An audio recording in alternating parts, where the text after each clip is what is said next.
පිරින ප්‍රදානයන් සිටි ජපාන් ආයතනයේ චන්දික පෙරේරා මහත්මයාට සයිරු ඉන්ටර්නැෂනල් ආයතනයේ සභාපති සයිරු සමන් ප්‍රියන්කර මහත්මයාට පිරින ප්‍රදානය එහා සමගම සෞර එක්ස්පෝර්ට් ආයතනයේ ගරු සභාපති ජයන්ත හෙට්ටිආරච්චි මහත්මයාට ජපානයේ ව්‍යාපාරිකයන්ගේ සංගමේ වාහන අපනයනකරුවන්ගේ සංගමේ ගරු සභාපති රාමා ඩීබීකේ ආයතනයේ සභාපති ජගත් රාමනායක මහත්මයාට සුනිල් කෝපරේෂන් ආයතනයේ සභාපතිතුමන් සුනිල් මහත්මයාට කගා මෝටර්ස් ආයතනයේ සභාපති තුමන්ට එහා සමගම සඳහන් වනවා MIWPE නමින් නමක් සඳහන් කරන හැමයි සංවිධායක මණ්ඩලය VK සෝටෝ ජපාන් ආයතනයේ සභාපතිතුමන් ලසන්ත නන්දසිරි මහත්මයා එහා සමගම නිෂ්කෝ ජපාන් ආයතනයේ නිශාන්ත මහත්මයා ජයරත්න මහත්මයාගේ නම සඳහන් වී තිබෙනවා.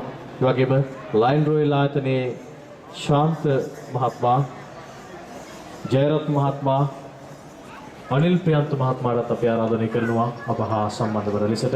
එහා සමගම සඳහන් වනවා කුමාර මහත්මයා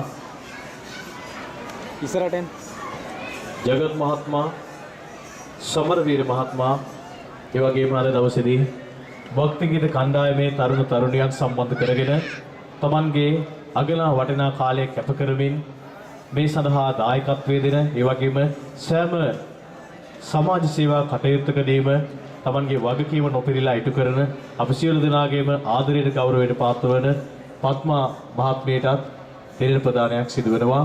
එතුමියටත් අපි ආරාධනය කරනවා වේදිකාවට පැමිණෙන්නට මේ මොහොතේදී.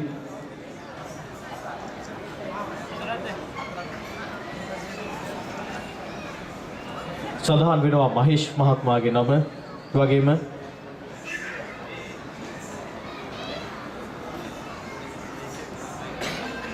සුසාත් සමුද් නමින් නම සඳහන් වෙනවා. කවුරුද? එයා සමග ෆුජි ප්‍රදේශයෙන් හමන්ත චතුරංග රත්නායක ලෙසටයි අවසන් වශයෙන් නම සඳහන් වෙන්නේ. එලෙසටයි මා වෙත නම් ලබා දී තිබෙන්නේ අපේ හිතවතුන්.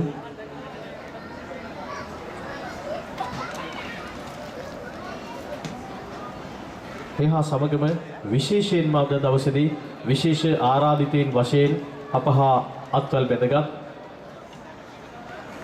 ජපානයේ ශ්‍රී ලංකා තානාපති කාර්යාලයේ දෙවන ලේකම් හසින්තා මැතිණියට එහා සමගම තානාපති කාර්යාලයේ වාණිජාංශයේ කවුන්සිලර් ප්‍රේමරත්න මහත්මයාටත් මේ මොහොතේදී විශේෂ දිනයක් පිළිගැනෙනවා.